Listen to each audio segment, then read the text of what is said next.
डनकाशी news channel, सच है तो बोलेगा।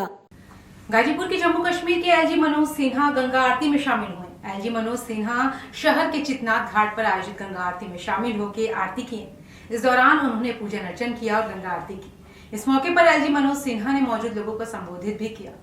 मोक्षदायिनी मां गंगा फाउंडेशन चेतनाथ घाट गाजीपुर द्वारा भव्य मां गंगा आरती का आयोजन हुआ। इस कार्यक्रम में जम्मू कश्मीर के उपराज्यपाल मनोज सिन्हा ने विधि विधान से पूजन अर्चन किया। गंगा आरती और पूजन के बाद मौजूद लोगों को उपराज्यपाल मनोज सिन्हा ने संबोधित किया। उन्होंने कहा कि समाज सनातन की नई व्यवस्था सुदृढ़ करने में जुट गया है। अराजकता समाप्त हुई है, रामराज लौटने लगा है। गंगा आरती के दौरान चितनाथ गंगा घाट पर वैदिक मंत्रोच्चार से गूंजा। लोगों ने पूरी आस्था के साथ गंगा आरती में सहभागिता दर्ज की। वर्तमान परिप्रेक्ष्य में संस्कारों और परंपरा की यह साधना, उसका प्रचार और प्रसार ये अत्यंत आवश्यक है, क्योंकि कई सदियों के पश्चात सनातन संस्कृति पुनः जागृत होने लगी है। हजारों वर्षों की गुलामी से टूटा हुआ समाज फिर से खड़ा होने लगा। समाज सनातन की नई व्यवस्था निर्मित करने में जुट गया और अराजकता समाप्त हुई है। राम राज्य लौटने लगा है।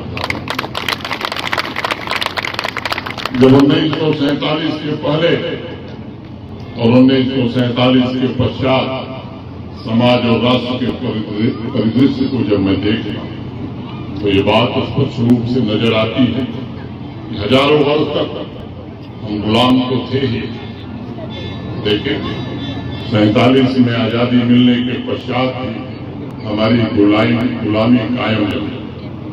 उसकी शक्ल बदल गई, लेकिन गुलामी पूरी तरह से हम मिटा नहीं सकते।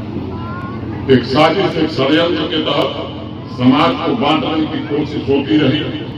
गुलामी की मानसिकता हमारे ऊपर हावी होती गई। एक साजिश के तहत 6-7 दशकों तक सनातन परंपरा पर अनेक प्रकार से आघात किए गए। समाज से तालमेल बनाकर चलने वाले सांस्कृतिक धाराओं को बांधने की कोशिश की गई। समाज की आध्यात्मिक प्रगति को जकड़ने की कोशिश की गई।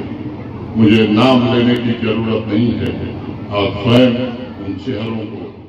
पूर्वांचल की खबरों से जुड़े रहने के लिए आज ही सब्सक्राइब करें हमारा YouTube चैनल डनकाशी और हाँ, लेटेस्ट अपडेट्स के लिए बेल आइकन को प्रेस करना ना भूलें। और आपके पास है कोई जानकारी या है कोई सूचना तो हमारे दिए गए नंबर पर आप हमसे संपर्क कर सकते हैं।